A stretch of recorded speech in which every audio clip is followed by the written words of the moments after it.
ہماری مدد کیوں نہیں ہو رہی؟ اس پر بھی ہلاکو خان کا واقعہ، میں پھر میری گفتگو ختم۔ علاء الدین خوارزم مسلمانوں کا بہت بڑا سپہ سالار ہے۔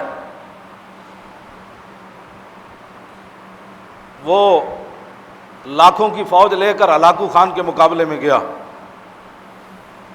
عین جب لڑائی کا موقع آیا تو علاء الدین خوارزم نے اپنی فوج کو واپس بھیج دیا اور خود بھی واپس پلٹ آیا کہ ہم نے نہیں لڑنا ہلاکو خان سے۔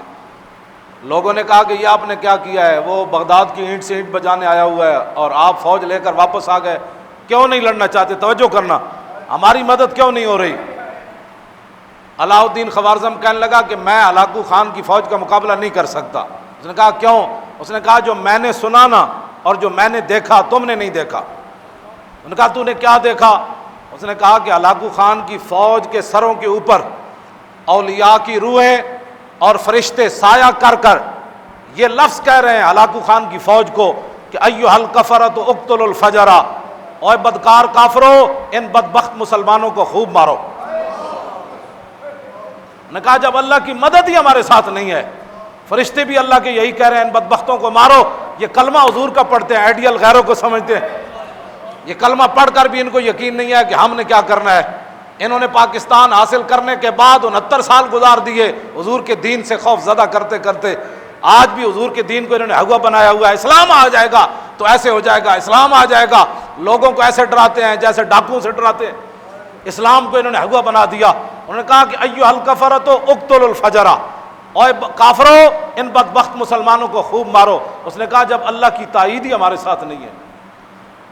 جب خالد بن ولید پھنس گئے تھے نا شام کے محاذ پر، اور پوری فوج نے، ہزاروں کی فوج نے، ان کے 10 بڑے بڑے سپہ سالاروں نے خالد بن ولید کو گھیر لیا تھا اور صحابہ کو پتہ نہیں تھا کہ خالد کدھر گئے۔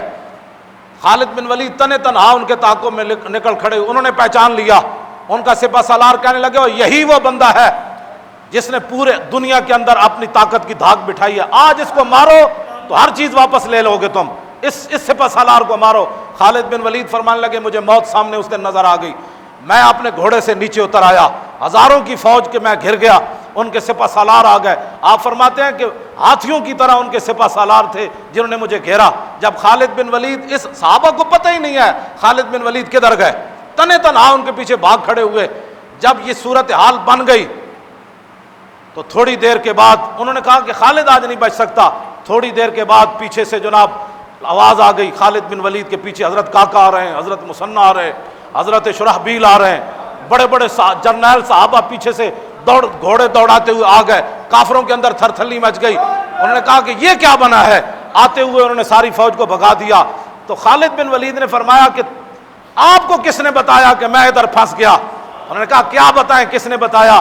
جب ہم جنگ ادھر بیٹھے ہوئے تھے تو آواز ہوا سے گزرتے ہوئے فرشتوں نے کہا تم ادھر بیٹھے ہو، خالد پھنس گیا۔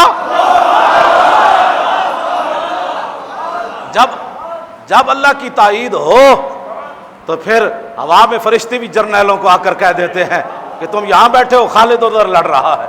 اور جب اللہ کی تائید ہی نہ ہو اور مسلمان گھر میں بیٹھے اسلام کے خلاف باتیں کرتے ہوں